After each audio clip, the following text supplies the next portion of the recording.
Entropy के बारे में बात कर रहे थे।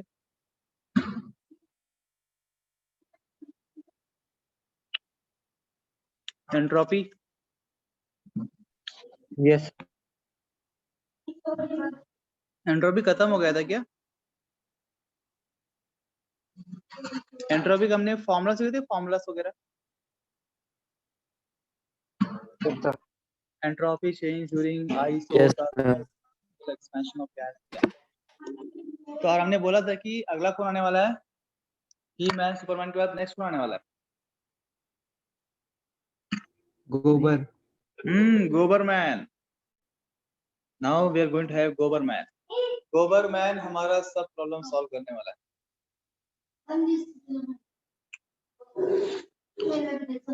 That is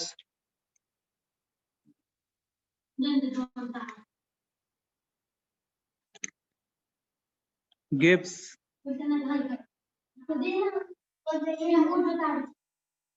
free energy denoted by G.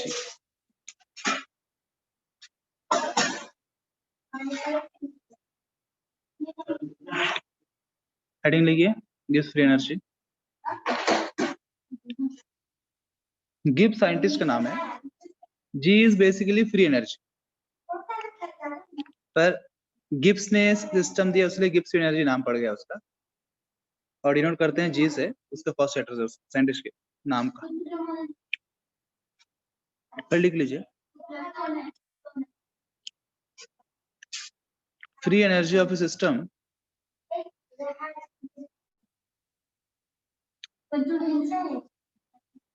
is defined as the maximum amount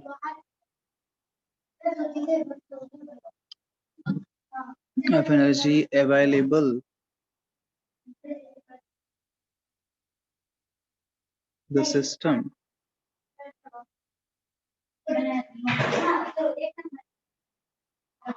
during a process which can be converted into useful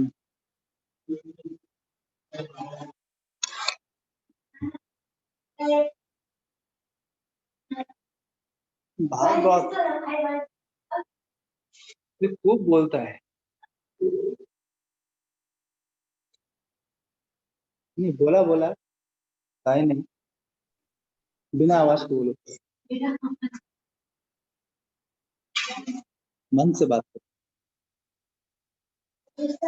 Free energy of system is defined as the maximum amount of energy available to the system during a process which can be converted into useful work। जैसे कि मान लीजिए आपके पास जो होता है free energy, what energy you have system. आपको एक सिस्टम पहले बात किया था हमने, हमारी बॉडी एक सिस्टम है ना, और हमारे पास भी एक सर्टेन कुछ एनर्जी जो है, देखो वो अपने आप एंगेज हो जाता है बॉडी के अलग अलग एक्टिविटीज करने के लिए, जो है ना, some part of energy is by default utilize. Body को उतना लगता है, वो यूटिलाइज करने के बाद कुछ एनर्जी बचता भी है, जिससे हम दूसरा वर्क कर सकते हैं। जैसे हम पढ़ाई करते हैं या कोई फिजिकल वर्क करते हैं, वो वर्क करने की सर्टेन अमाउंट एनर्जी होता है बॉडी के अंदर। तो कुछ पार्ट ऑफ एनर्जी सिस्टम को लगता ही लगता है, वो छोड़ के जो बाकी एनर्जी बचा हुआ है, जो बोलता है भाई तू इसको यूज कर ले, पढ़ाई करना है बैठा ना पढ़ाई करो, तुमको कुछ खेलना कूदना है करो, वो सब पे तुम्हारी energy.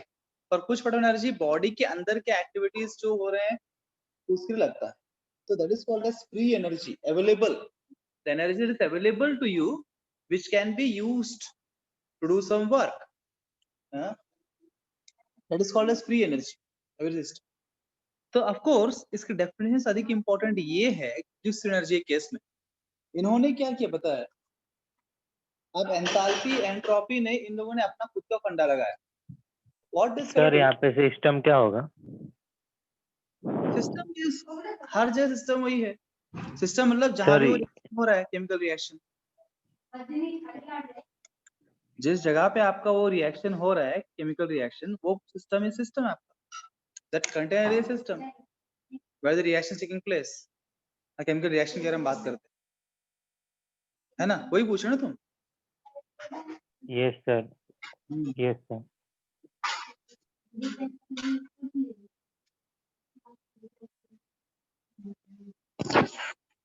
So I can just mathematically इसको हम ऐसे delta G equal to max. Here W is work done, the maximum work done. We can also say free energy is a measure of capacity to do work. ऐसे बोल सकते हैं, free energy is a measure of capacity to the work. और useful work यहाँ पे जो हम बोल रहे हैं उसका मतलब है ऐसे उन्होंने कुछ पार्ट ऑफ कुछ चीज के लिए होता है। फॉर एग्जांपल द एनर्जी जो होता है एक्सपेंशन के लिए जो यूज किया उसने, जो एक्सपेंशन करने के लिए जो वर्क उसने किया उसको छोड़ के, अपार्ट फ्रॉम एक्सपेंशन, वो तो बाय डिफॉल्ट है वो करना ही उसको, एक्सपेंशन छोड़ के उसके अलावा जो वर्क करेगा उसको यूजफुल वर्क बोलेंगे। और वो वर्क करने के लिए जो एनर्जी अवेलेबल है वो हमारा gives you energy. You can write also point here. Useful work मतलब क्या है? Useful work means work other than that of expansion.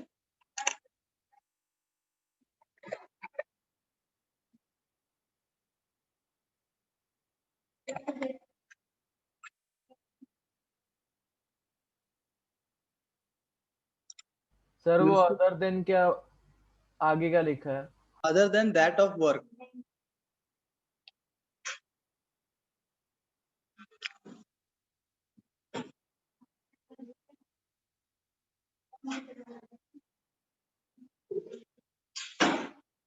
Yes sir, done.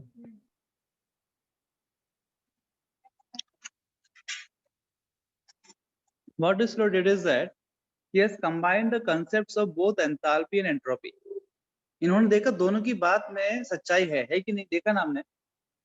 बहुत सारी चीजें उनको फॉलो करती है, ऐसा नहीं कि नहीं करती, पर there are few exceptions only जिसकी वजह से रिजेक्ट हो गए। तो इन्होंने इन दोनों कंसेप्ट को मिक्स करके एक मैथमेटिकल इक्वेशन बनाया, and that was like really revolutionary. The equation is something like this: delta G equal to delta H minus T delta S.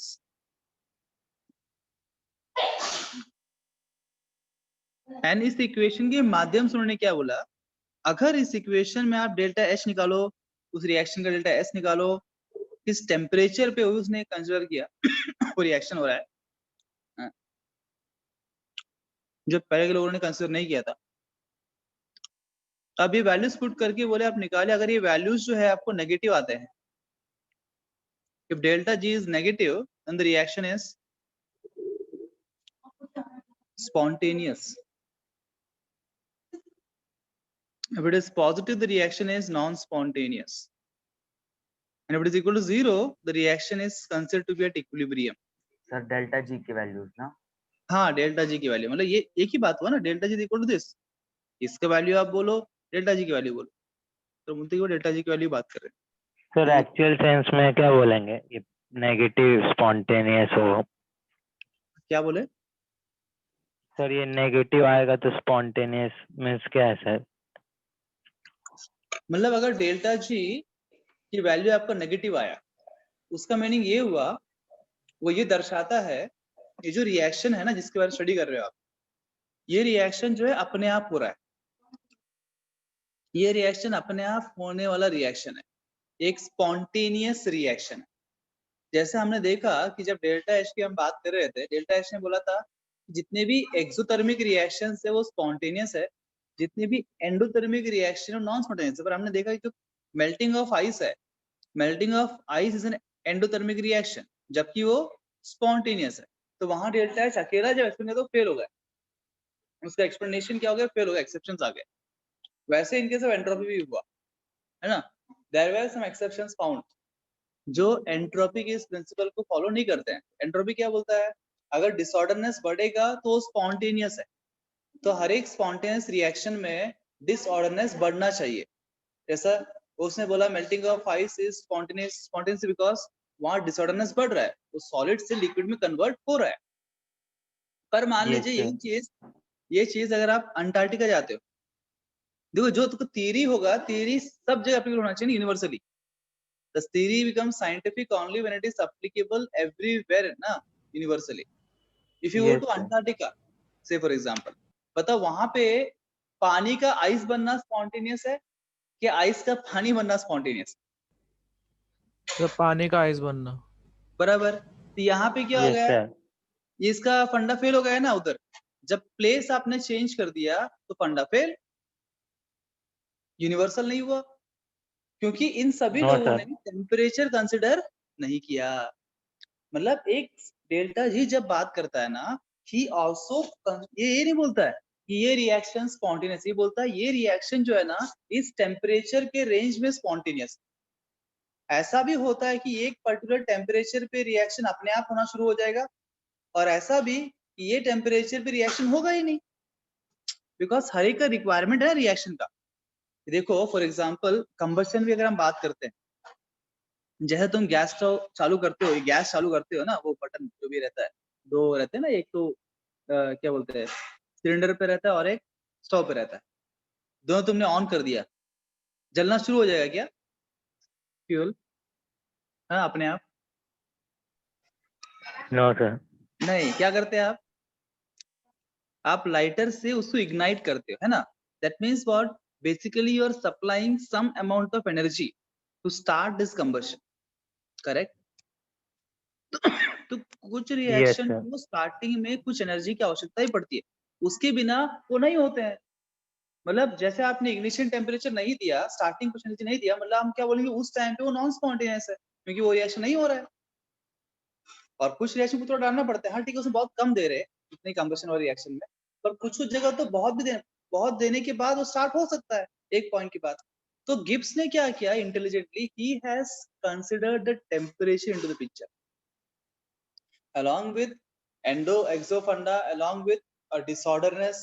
उसने क्या किया, इनको क्लब भी किया दोनों को, बोले सिर्फ एक फैक्टर सब जगह काम नहीं करेगा, ये सभी फैक्टर्स को उसने कंबाइन करके एक्सपर्टली एक मैथमेटिकल इक्वेशन में डाल दिया उसने।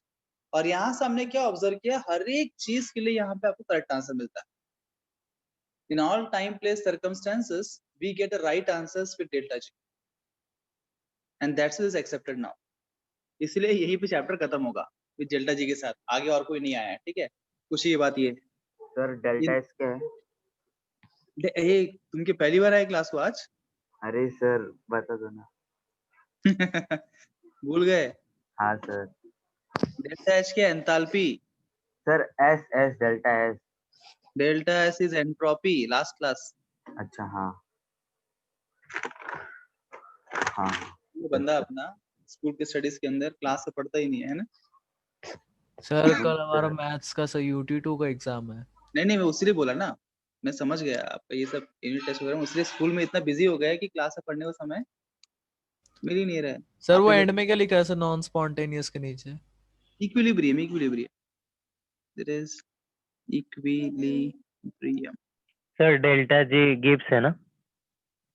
हाँ delta G is Gibbs free energy, Gibbs free energy.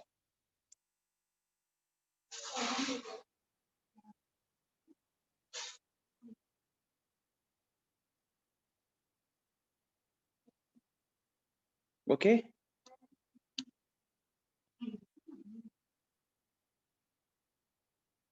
should we proceed ahead? Yes, sir. या आगे बढ़ते हैं। तो स्पॉन्टेनिटी ऑफ रिएक्शन हमारा मुद्दा इस चैप्टर का था, और डेल्टा जी इस प्रकार से सॉल्व कर देता है कि उसके पॉजिटिव, नेगेटिव या जीरो होने पे हमको ये बात समझ में आ जाती है, ठीक है। तो कुछ अभी स्पेशल केसेस देखते हैं कनेक्टिंग, एक रिलेशन देखते हैं। यहाँ पर डेल्टा एच हमने पढ़ा पहले, फिर डेल्टा एस देखा, फिर डेल्टा जी देखा। इन तीनों को साथ में एक बार हम देखने की कोशिश करते हैं। Good heading, relation between delta H, delta S, delta G and spontaneity of a reaction। इन सबको एक साथ देखते हैं डिफरेंट कंडीशंस में।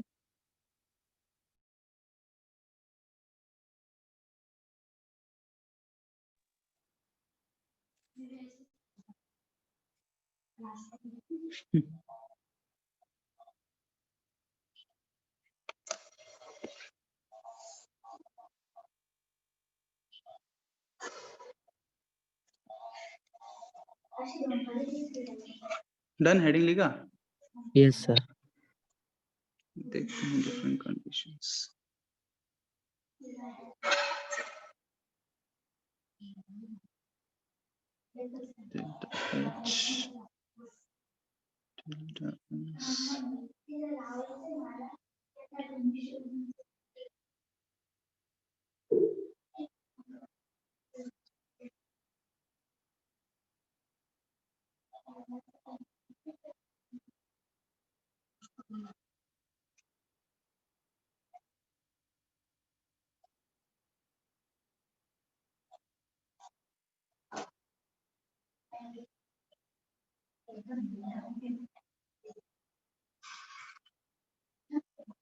मान लेते हैं ये जो इक्वेशन हमारा है डेल्टा जी delta H T delta S का, अगर एक रिएक्शन का डेल्टा एच निकाला और डेल्टा एच मान लीजिए आपको क्या आ गया, नेगेटिव आ गया, ठीक है, डेल्टा एच नेगेटिव आया, और आपने डेल्टा एस निकाला और डेल्टा एस भी क्या आ गया, नेगेटिव है। कितने पॉसिबिलिटी है बताओ, डेल्टा एस के डिफरेंट कॉम्बिनेशन क्या क्या पॉसिबल है? या तो ये नेगेटिव हो सकता है, sir negative negative positive positive negative positive positive negative, positive negative. Correct, there 4 combinations possible. तो हमें चारों कॉम्बिनेशंस में डेल्टा जी में क्या परिवर्तन आएगा और रिएक्शन स्पॉन्टेनिटी कैसे होगा, ये हम बात करने वाले हैं, उसमें इसका जिसका मुद्दा रहेगा। तो अगर दोनों नेगेटिव होंगे तो बताइए, समवेयर नॉइस आ रहा है बहुत, प्लीज पॉज करिए, म्यूट करिए अपने आप को। अब देखो delta G equal to delta H minus T delta S, अगर डेल्टा एच की वैल्यू नेगेटिव है, you get some negative value here, delta H minus delta S भी नेगेटिव है, तो उस केस में क्या होगा, माइनस माइनस प्लस हो जाएगा ना। Yes sir. तो आपको यहाँ एक सम नेगेटिव वैल्यू मिलेगा और यहाँ पे प्लस समथिंग मिलेगा पॉजिटिव वैल्यू। तो अब डेल्टा जी का वैल्यू बताओ क्या होगा, नेगेटिव होगा पॉजिटिव होगा? Negative. Depend negative sir depend करेगा। डिपेंड होगा, तो डिपेंड डिपेंड करेगा सर वैल्यू पे। एच और करेक्ट डेल्टा एस के वैल्यू कौन सी ग्रेटर है उसके ऊपर। करेक्ट, इट डिपेंड्स कि ये जो वैल्यू यहाँ पे है इन दोनों में से बड़ा वैल्यू कौन सा है, उसका साइन लगाएंगे हम, है ना। तो in case delta H is negative delta S is negative, there two possibilities again. एक पॉसिबिलिटी क्या, ये दोनों में से कौन सा वैल्यू बड़ा, अगर मान delta H case one is delta H greater than T delta S, अगर delta H greater than T delta S होगा नेगेटिव। तो डेल्टा जी क्या होगा, नेगेटिव नेगेटिव नेगेटिव होगा। दूसरा केस क्या पॉसिबल है, T delta S is greater than delta H, तो डेल्टा जी क्या होगा, पॉजिटिव। किसी को शंका इसमें? No sir. No sir. तो इसी को बस टेबल में लिखने वाला हूं मैं। दोनों नेगेटिव होंगे, दो पॉसिबिलिटी है, possibility one is delta H. Sir negative case में स्पॉन्टेनियस होगा ना ये। वेरी गुड, वही बोल रहे हैं, तो ये नेगेटिव होगा, तो उसके से रिमार्क क्या डालेंगे हम, reaction is spontaneous. Delta H भी नेगेटिव है, डेल्टा एस भी नेगेटिव है, परंतु डेल्टा एच का वैल्यू टी डेल्टा एस से ज्यादा है, उस केस में रिएक्शन क्या होगा, स्पॉन्टेनियस होगा। मतलब टी भी डिपेंड हो रहा है ना, टी डेल्टा एस, टी भी डिपेंड करता है कितना टी है उसका। दूसरा पॉसिबिलिटी इसमें क्या है, second possibility here is T delta S greater than delta H, delta G will be positive and the reaction non is spontaneous. non-spontaneous. This is the first case, negative negative. Note down. I hope things are clear to you.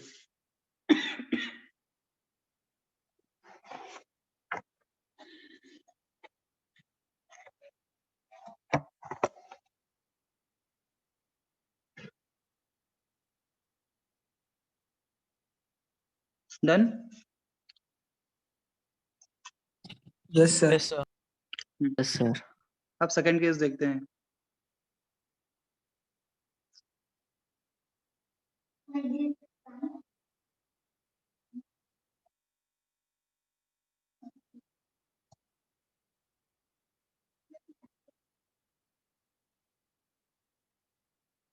क्या करेंगे, delta H positive, delta S positive.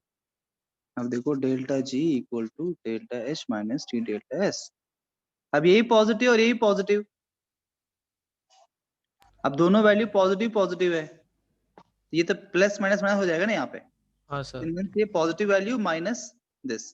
तब इस case में अगर मानो delta H बड़ा होगा T delta S से, डेल्टा जी क्या होगा, पॉजिटिव। पॉजिटिव आ जाएगा। यदि डेल्टा एस बड़ा होगा तो नेगेटिव। डेल्टा जी नेगेटिव हो जाएगा, उल्टा कंडीशन हो जाएगा ना। यहाँ वापस दो cases, delta H greater than T delta S क्या था वो, positive, delta G is positive, reaction is non spontaneous. T delta S is greater than delta H, delta G is negative, reaction is spontaneous. This is clear to everyone?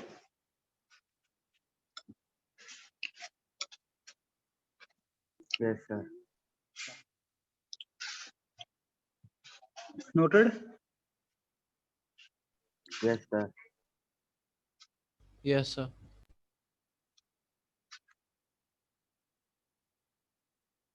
Sir, previous line.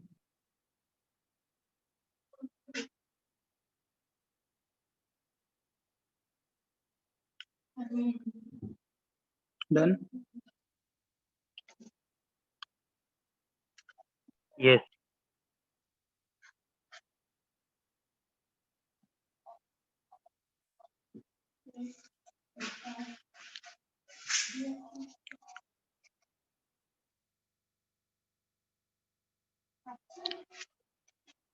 What is the next case you can take? Delta H positive, negative plus negative, या फिर ये negative और ये positive.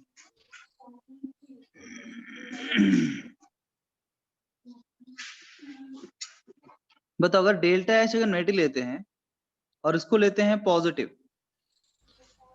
तो sir final negative आएगा। तो क्या होगा, यही माइनस यही माइनस Negative. है ना, Yes. दोनों वैल्यू माइनस माइनस है, तो नेट वैल्यू क्या होगा, माइनस एक ही पॉसिबिलिटी यहाँ पे, My. Yes. Delta G will be negative by default,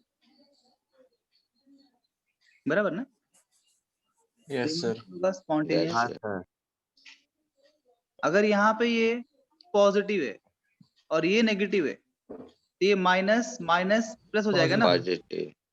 net value क्या होगा, पॉजिटिव होगा, रिएक्शन विल बी कर दिया क्लियर। सर। आपने पहले वाले एग्जांपल में डेल्टा एच निगेटिव ले लिया था, तो वो दोनों के रिजल्ट्स ऊपर नीचे हो गए हैं।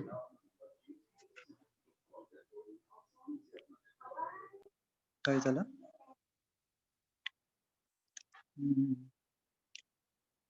हाँ सर, वो ऊपर वाले में सब नेगेटिव है, जहाँ पर उधर पॉजिटिव आएगा। मैंने और उल्टा नीचे- लिख दिया सर क्या? टेबल में, नीचे सर लिख दिया? टेबल में। इधर।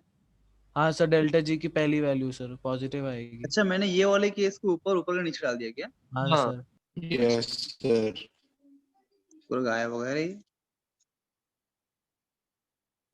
हम्म, यहाँ नेगेटिव है ना, और ये नॉन स्पॉन्टेनियस, और ये बराबर है अभी। Yes sir. Yes sir. Sir chapter खत्म। चैप्टर खत्म, न्यूमेरिकल्स करेंगे। Sir third law.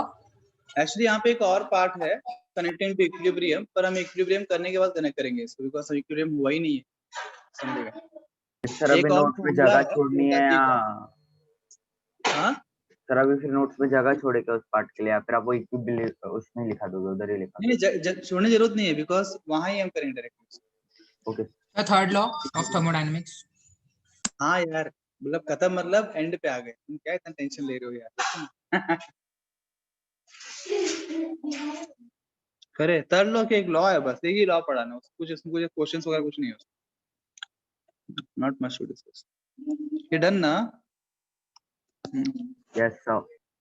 Right question.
Sir delta S की वैल्यू डेल्टा जी की वैल्यू दी है क्या?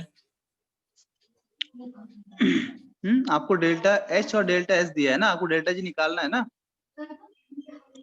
सर टेम्परेचर भी पूछा उसमें।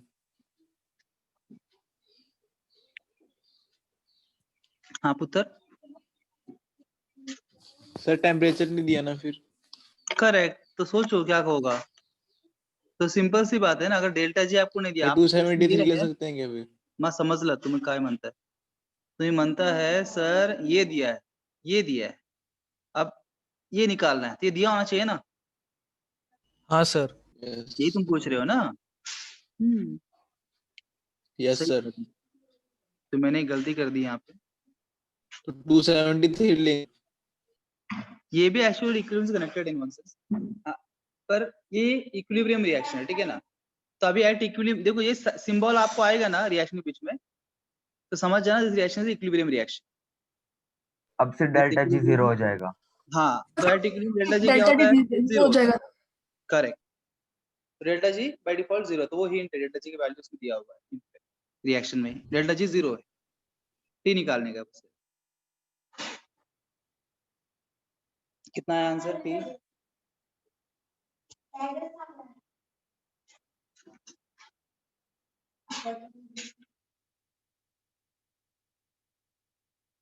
निकाला क्या? जल्दी निकालो।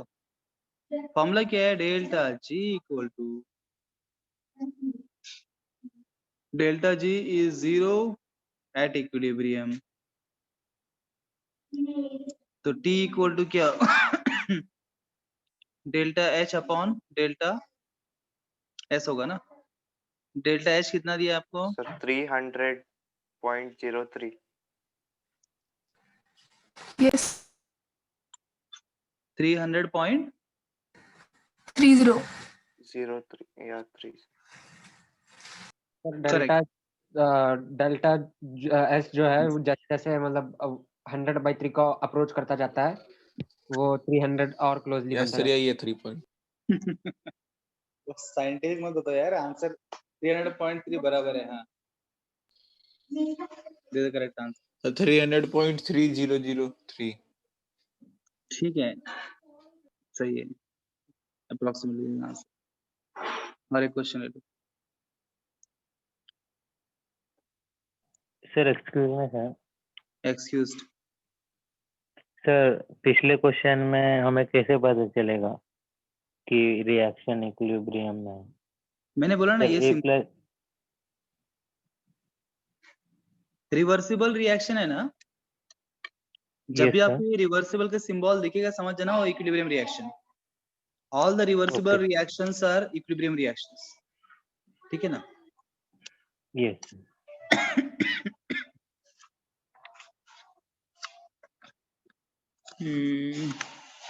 Next question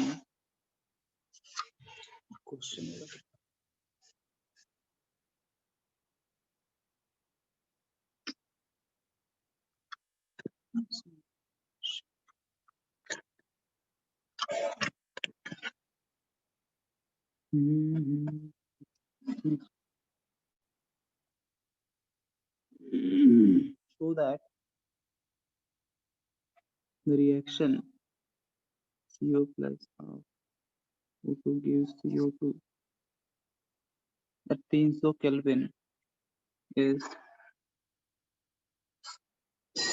spontaneous and exothermic.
करिए। सर फिफ्थ लाइन का फर्स्ट वर्ड क्या है? 1 2 3 4 5 change, entropy change, show that the reaction CO plus half O2 gives CO2 at 300 Kelvin. Sir, minus 10.60. क्या बता रहे हो? What exactly you are saying to me? Yes, sir. Answer. किसका answer? Sir, इसी का. नहीं, क्वेश्चन क्या है पढ़ो दो। क्वेश्चन क्या बोला है? Show that the reaction is spontaneous and exothermic. आप मुझे ये प्रूफ करो, जो वैल्यूज मिल रहे हैं उसके आधार पर तुम प्रूफ करो कि रिएक्शन स्पॉन्टेनियस भी है और एक्सोथर्मिक है। बताओ, एक रिएक्शन को एक्सोथर्मिक बोलने के लिए हमें क्या प्रूफ करना पड़ेगा, क्या निकालना पड़ेगा? Sir, delta H पॉजिटिव होना चाहिए. करेक्ट, डेल्टा एच निकालना नहीं sir, negative. Delta H negative होगा। अगर डेल्टा एच नेगेटिव होगा तो हम बोलेंगे रिएक्शन एक्सोथर्मिक है। तो डेल्टा एच निकाला क्या आपने? यस सर, निकाल लिया सर. कितना delta H? Sir minus 10.60. Minus 10.16 sir 16 नहीं. गलत आया शायद आंसर। CO2 मैंने CO2 किया ना, CO2 का इतना कम कैसे आएगा? तुमने कुछ गलत कर रहे हो। 285 आ रहा है ना? कितना आया? 285 करेक्ट करेक्ट, 285 आएगा। Minus 285.4 minus 285.4।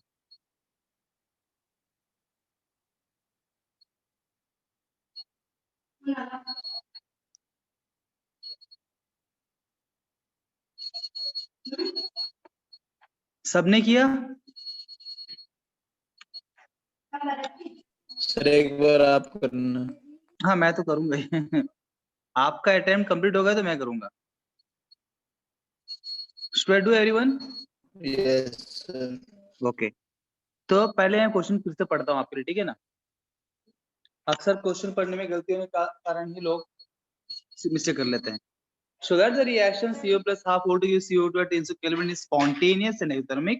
मतलब उद्देश्य हमारा है कि ये स्पॉन्टेनियस से प्रूव करना है और डेल्टा जी मुझे नेगेटिव चाहिए और एक्सो है डेल्टा एच नेगेटिव चाहिए, दिमाग के अंदर आ गया, ये बात मुझे प्रूव करना है। और क्या दिया है? When the standard entropy change is this much, मतलब मुझे क्या दिया है? I'm given entropy change, delta S is given to me, delta S is how much? Minus 0.094 kilojoule per mole per Kelvin। The standard Gibbs free energy of the formation of CO2 and COR। आपको Gibbs free energy दिया हुआ है यहाँ पे दोनों का। तो delta ji not, standard मतलब ऊपर नॉट डालते हैं, naught means at STP, at standard temperature and pressure.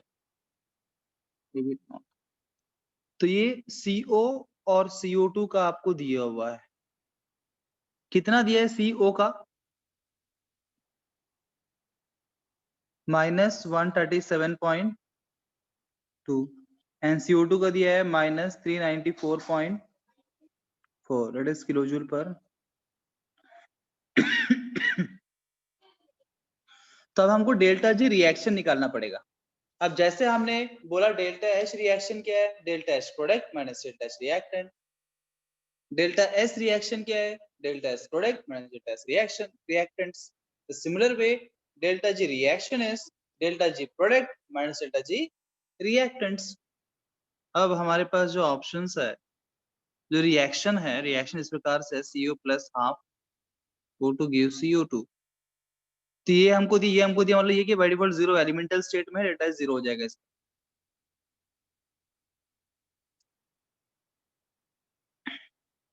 और ऐसे जो दिया नहीं है मतलब बाय डिफॉल्ट जीरो लेने को टेंशन नहीं। तो delta ji reaction will be delta G CO2 minus delta G CO। Delta G CO2 कितना है वैल्यू? -394.4। माइनस 4.4. ये माइनस और ये माइनस प्लस हो जाएगा 137.2. This will be how much? इसका वैल्यू कितना होगा निकालो. सर नॉट क्यों लगाया ऊपर? Not mean standard. क्वेश्चन है ना स्टैंडर्ड करके बोला ना उसने. minus 257.2. Minus 257.2. This is delta G. अब डेल्टा जी किसमें है? आपको नेगेटिव में है ना. Since delta G is negative here, reaction is spontaneous. पहला मुद्दा प्रूफ हो गया है ना. रिएक्शन का स्पॉन्टेनिटी बोला, हाँ डेल्टा जी नेगेटिव में है मतलब रिएक्शन स्पॉन्टेनियस है, हेंस प्रूव. तो दूसरा मुद्दा है एक्सो के बारे में, उसको डेल्टा एच निकालना पड़ेगा. तो हम जानते हैं delta G is equal to delta H minus T delta S. या नॉट लेता हूँ बिकॉज यहाँ पे स्टैंडर्ड एंथैल्पी स्टैंडर्ड एंट्रोपी सब कुछ दिया हुआ है. डेल्टा जी कितना है अपने को? डेल्टा जी आया है माइनस 257.2. डेल्टा एच तो निकालना है. टेम्परेचर 300 केल्विन है ना, 300. और डेल्टा एस क्या है?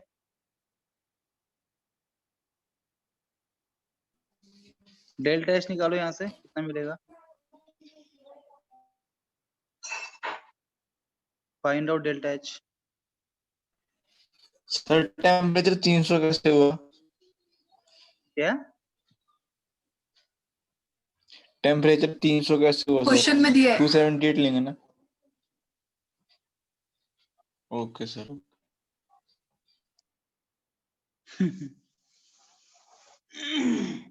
इसलिए बोला ना क्वेश्चन हमें पहले पढ़ना है ध्यान से. कितना डेल्टा एच नॉट? माइनस 285 मिलेगा, 285.4 जूल पर मोल. तो यहाँ delta H here delta H is negative, hence reaction is दोनों प्रूव हो गया.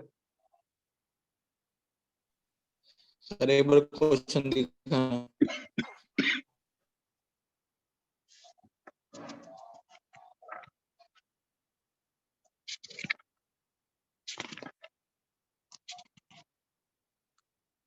Yes sir.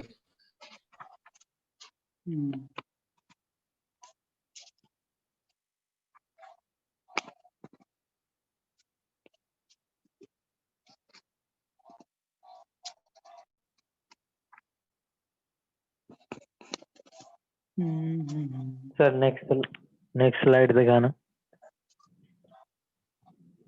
ये वाली. Yes sir.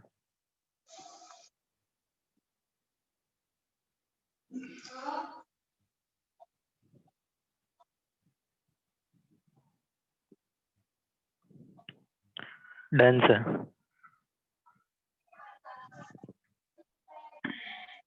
This is also done.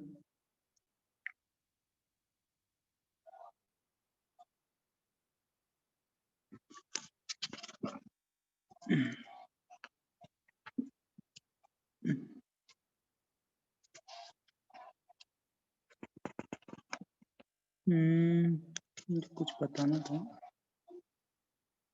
आपने ये फिजिक्स के अंदर ये पढ़ा क्या? सीपीसीवी पढ़ा क्या?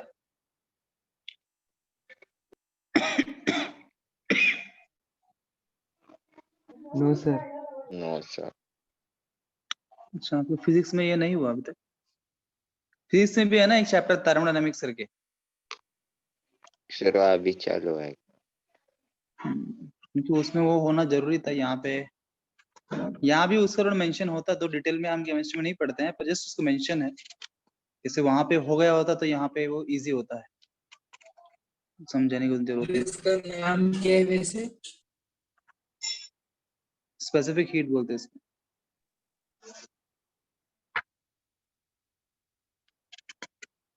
सर पिछले साल ठीक है. था थोड़ा बहुत specific heat capacity. Heat capacity लिख लो एक हेडिंग. हीट शॉर्ट में देखते हैं इसको हम बस. Heat capacity. कभी कभी इसके ऊपर क्वेश्चन आ जाते हैं इसका फॉर्मूला रिलेटेड थोड़ा बहुत, क्योंकि फिजिक्स के अंदर है तो कभी कभी ही कनेक्ट्स एक केमिकल थर्मोडायनामिक्स और फिर फिजिक्स और थर्मोडायनामिक्स दोनों कनेक्ट कर देते हैं कभी, तो वहां डिटेल में पढ़ेंगे आप, यहाँ शॉर्ट में देख लेते हैं। Heat capacity,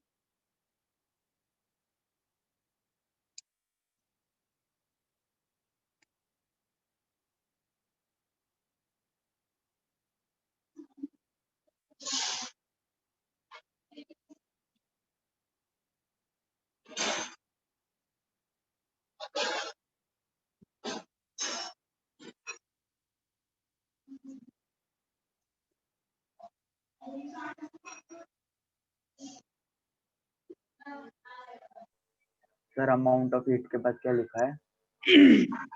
heat capacity is the amount of heat required to raise the temperature of a system by 1 degree. System के टेम्परेचर को 1 डिग्री से बढ़ाने के लिए जो अमाउंट ऑफ हीट आपको सप्लाई करना पड़ेगा उसको बोलते हैं heat capacity. And this heat capacity can be given in general like this. Note कर लिया आपने डेफिनेशन? Yes, sir. अच्छा सर,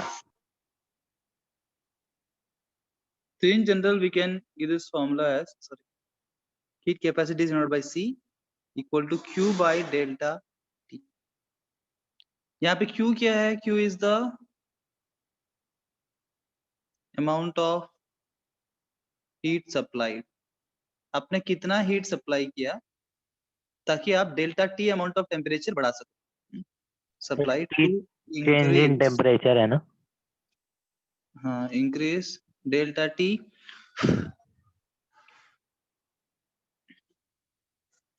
टेम्परेचर।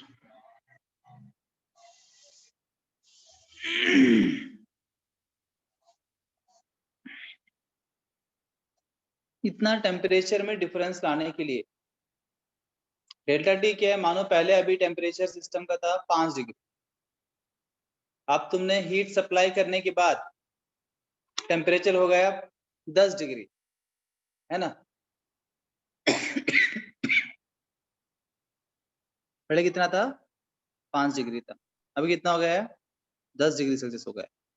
अब आपने इसको 5 से 10 करने के लिए मान लेते हैं 50 जूल एनर्जी सप्लाई किया था। बताओ हीट कैपेसिटी कितना होगा? 10, 10 10। कैसे निकाला आपने? देखो, इधर बाई कंसेप्ट आप समझो और बाई फॉर्मूला। अगर बाई कंसेप्ट में बोलूं 5 डिग्री रेज इन टेम्परेचर करने के लिए 50 जूल लगा, और डेफिनेशन क्या बोलता है? What is heat capacity? It is amount of heat required to raise the temperature system by 1 degree. अगर 5 डिग्री को रेज करने के लिए 50 जूल लग रहा है तो फिर 1 डिग्री को रेज करने के लिए सिर्फ 10 जूल लगेंगे, है कि नहीं? This is by definition answer. हाँ sir. And if you go by formula, it's really same. Go by formula, then Q by delta T. Q is 50. Delta T is 10 minus 5. 5 to 10. समझ सके? क्या बोल रहे हो? दोनों एक ही बात है ना? तो सर एक डेफिनेशन बार फॉर ये दिखाना क्या दिखा? डेफिनेशन। लिखा नहीं आपने?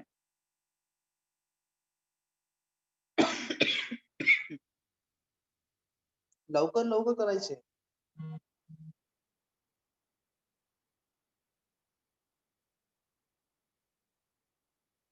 झालं सर। झालं? ये लिहिलं का? हो लिहिलं। ओके, उसका आगे लिखो। Now heat capacity can be measured at constant pressure as well as constant volume। at constant pressure इसी हीट कैपेसिटी को हम क्या बोलते हैं? CV बोलते हैं। तो V means constant, sorry, CV, CP। at constant pressure इसे CP बोलते हैं। CP लिखा ना हमने? P मतलब at constant pressure heat capacity which can be given as। तो at constant, एक बात बताइए, मैंने आपको बताया होगा, at constant pressure heat को हम क्या बोलते हैं? QP which is equal to delta H। at constant volume it is called QV, that is nothing but delta constant pressure पे जो हीट होता है उसी को हम एंथैल्पी बोलते हैं, और कांस्टेंट वॉल्यूम पे जो हीट होता है उसी को हम क्या बोलते हैं, इंटरनल एनर्जी बोलते हैं। पता नहीं आपको याद है कि नहीं, तो बता दिला रहा हूँ। तो Cp equal to constant pressure बोला है तो Qp आएगा, कांस्टेंट प्रेशर पे heat is Qp by delta T लिख दिया हमने। Now this Qp I can write it as what, nothing but delta H. This formula becomes delta H by delta T. So Cp is delta H upon delta T.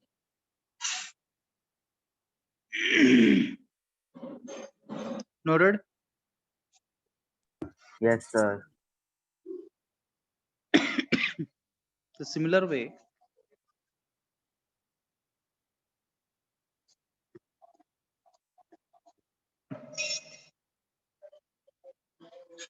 at constant volume C becomes Cv, becomes Qv. And this Q is nothing but delta U. The Cv is delta U by delta T.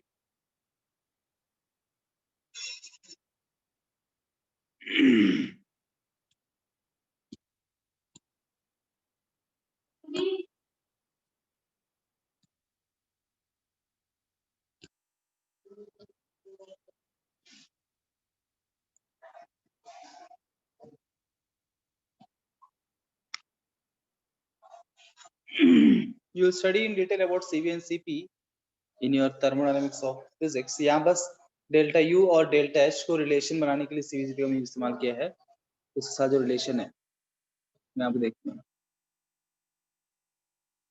Generally याद रखना note के अंदर एक बात, in general Cp is greater than Cv. Generally Cp हमें Cv से बड़ा होता है at constant pressure, constant volume में constant pressure तो हीट रिक्वायरमेंट ज्यादा होता है 1 डिग्री टेम्परेचर को बढ़ाने के लिए as compared to a constant volume.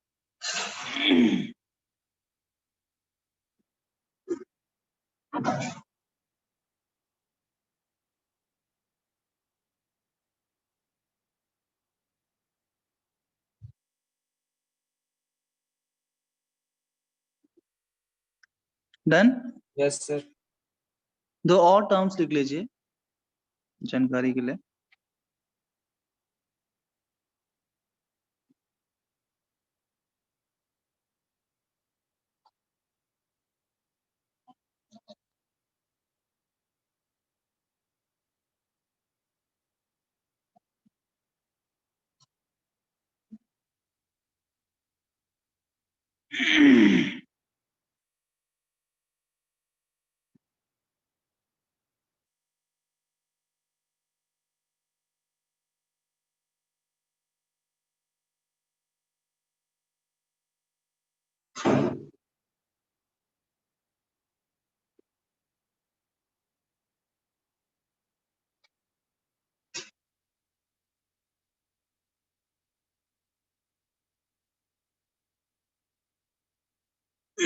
Same definition पर यहाँ पे एक चीज का इंक्लूड कर दिया हमने, वही डेफिनेशन हीट कैपेसिटी 1 ग्राम सब्सटेंस, मतलब कितना सब्सटेंस है उसको भी यहाँ पे इंक्लूड किया। Specific amount of heat required to raise the temperature of 1 gram of substance by 1 degree. सिर्फ जब हीट कैपेसिटी बोला था हमने कितना सब्सटेंस वो हमने डिस्कस नहीं किया, वही मैटर करेगा ना, सब्सटेंस कितना है उसके साथ डिपेंड करेगा कितना हमको देना पड़ेगा हीट।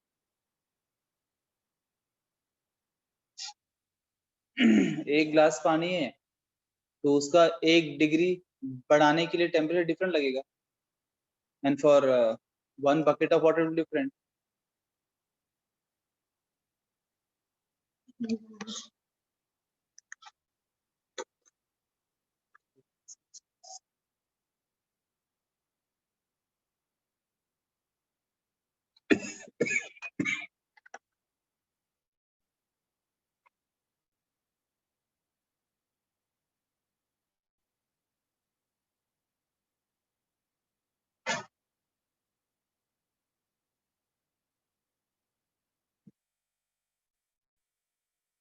डन क्या? सर अलग अलग मेटल्स सर, के ऊपर अलग ना अलग स्पेसिफिक हीट होते हैं ना सर? यस यस ऑब्वियसली हर एक का अलग अलग होता है, बिकॉज हर एक सब्सटेंस को एक डिग्री से तो डिफरेंट अमाउंट एनर्जी लगेगा, हीट रिक्वायरमेंट डिफरेंट होगा सब, depend nature of the material.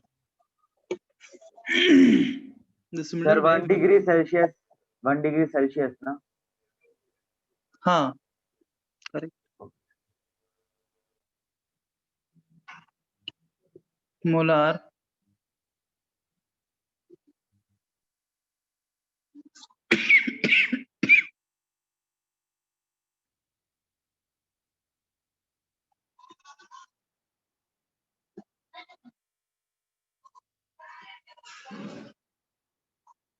Sir mc delta T किसका फॉर्मूला है, इसी का है ना? हाँ करेक्ट।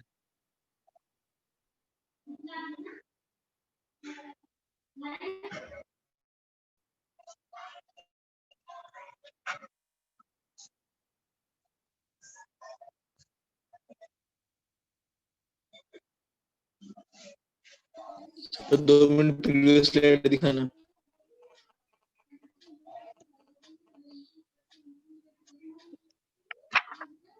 Okay sir.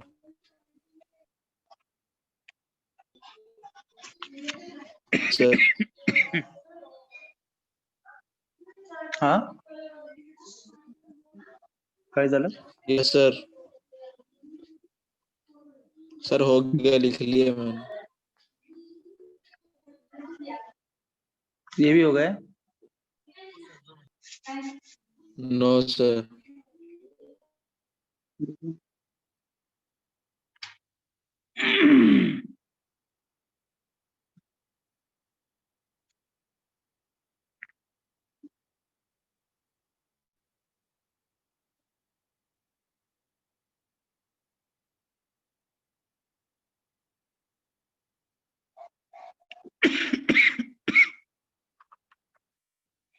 तो जब आपको फिजिक्स में पढ़ाया जाएगा ना, प्लीज वहां पे भी अटेंशन देना।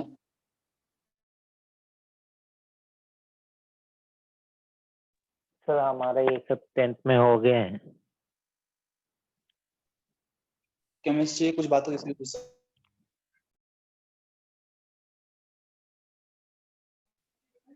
यस सर, लिख लिया।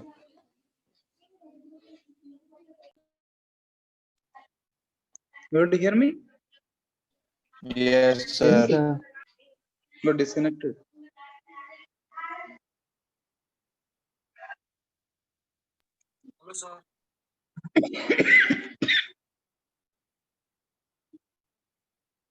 मैं बोल रहा था फिजिक्स का केमिस्ट्री में कनेक्ट करना बहुत ज्यादा कॉमन है, तो इसलिए फिजिक्स में जब पढ़ाया जाएगा तो पूरा ध्यान देना, बिकॉज वो फिजिक्स के लिए भी काम आएगा और कुछ कुछ बातें जो है वो केमिस्ट्री के अंदर भी आ सकते हैं, है ना? Though less chances but still there are chances.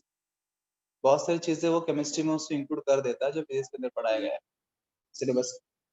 इसलिए वहां भी ध्यान देना, दोनों थर्मोडायनेमिक्स पक्का रहेगा तभी आप केमिस्ट्री के सारे कर पाएंगे क्वेश्चन, है तो कुछ क्वेश्चन सॉल्व नहीं होंगे केमिस्ट्री के विदाउट हैविंग फिजिक्स पक्का।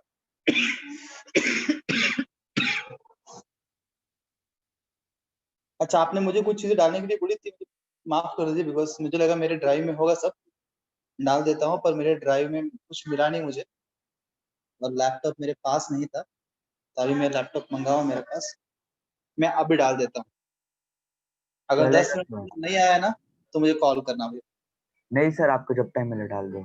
अभी वैसे भी अभी आप- टाइम नहीं है क्वेश्चन सॉल्व करने के लिए इतना। I'll put up now immediately. पर कुछ लोगों ने मुझे यही पूछा है, किसी ने क्या कुछ डाला, I don't know whose name, मानो ने पुट किया क्या, स्टेट्स ऑफ मैटर दीजिए sir, status of matter, thermo, कोई बोला केमिकल बॉन्डिंग चाहिए, मतलब अलग अलग लोगों ने अलग अलग डालने के लिए बोला है, डालूं क्या, सब डाल दूं क्या? हाँ, सर सब डाल दो sir. Different people different demands, I'll put it immediately. Yes sir. Thank you very much. Next time we'll start the next chapter. Okay sir, thank you sir. Equilibrium. Oh